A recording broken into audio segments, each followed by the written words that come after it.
राम जन्म, राम विवाह, राम बनवास, राम ने सोने का मृग मारा। रामायण का दूसरा पाठ। बहुत देर तक श्रीराम नहीं लौटते हैं तो सीता किसी अनहोनी की आशंका से लक्ष्मण को वन में श्रीराम की सहायता करने के लिए भेजती है। लक्ष्मण जी एक लक्ष्मण रेखा खींचकर वन में श्रीराम को ढूंढने चले जाते हैं। लक्ष्मण जी के जाने के बाद रावण सन्यासी का वेश धारण करके सीता से भिक्षा मांगता है और कहता है कि इस रेखा के पार आकर ही भिक्षा दे, तभी ग्रहण करूंगा। माता सीता यह गलती कर देती हैं और तब रावण अपने असली रूप में आकर अपहरण करके सीता को विमान में बैठाकर ले जाता है। रावण जब विमान से माता सीता का अपहरण करके ले जा रहा होता है तब रास्ते में गिद्धराज जटायु उसे रोकने का प्रयास करते हैं और इसी प्रयास में रावण जटायु का वध कर देता है। जटायु का अंतिम संस्कार करने के बाद श्रीराम और लक्ष्मण सीता की खोज में निकल पड़ते हैं। खोजते हुए वे शबरी के आश्रम पहुंच जाते हैं। इसके बाद उनका हनुमान जी और सुग्रीव जी से मिलन होता है। सुग्रीव अपनी व्यथा श्रीराम को सुनाता है।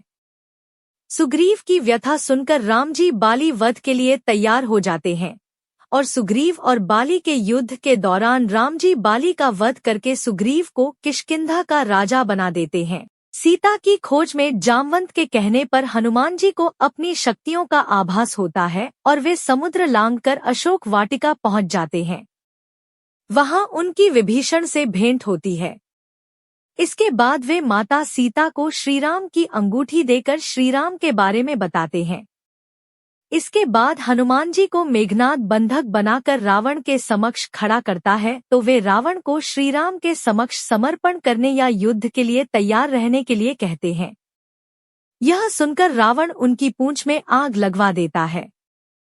हनुमान जी अपनी जलती हुई पूंछ से लंका को जला देते हैं। लंका दहन के बाद हनुमान जी विभीषण की मुलाकात श्रीराम से कराते हैं और तब नल और नील की योजना से समुद्र पर सेतु का निर्माण किया जाने लगता है। अंत में श्री राम बाली पुत्र अंगद को रावण की सभा में भेजकर समर्पण करने और शांति का अंतिम प्रस्ताव का संदेश देते हैं। रावण नहीं मानता है तो अंगद अपनी शक्ति का प्रदर्शन करके चेतावनी देकर लौट आता है। इसके बाद राम और रावण का युद्ध होता है।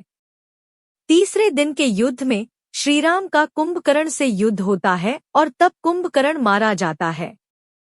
कुंभकर्ण और रावण के पुत्रों के मारे जाने के बाद लक्ष्मण मेघनाद का युद्ध होता है। तब मेघनाद राम लक्ष्मण को नागपाश में बांध देता है।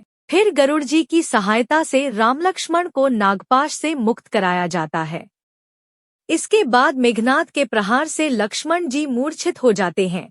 तब हनुमान जी वैद्यराज सुषेण के कहने पर संजीवनी जड़ी बूटी का पहाड़ ले आते हैं। संजीवनी बूटी से लक्ष्मण जी को जब होश आ जाता है तब फिर से उनका मेघनाद के साथ युद्ध होता है और अंत में वे मेघनाद का वध कर देते हैं। इसके बाद राम और रावण का भयंकर युद्ध होता है। विभीषण के बताने पर श्रीराम नाभि में तीर छोड़ते हैं और तब रावण का वध करने के बाद प्रभु श्रीराम अपनी पत्नी सीता और भाई लक्ष्मण के साथ पुष्पक विमान में बैठकर अयोध्या लौट आते हैं। अयोध्या में प्रभु श्री राम, लक्ष्मण और माता सीता का भव्य स्वागत होता है और बाद में उनका राज्याभिषेक होता है। राज्याभिषेक में हनुमान जी, सुग्रीव, जामवंत, अंगद सहित वानर सेना के कई लोग शामिल होते हैं।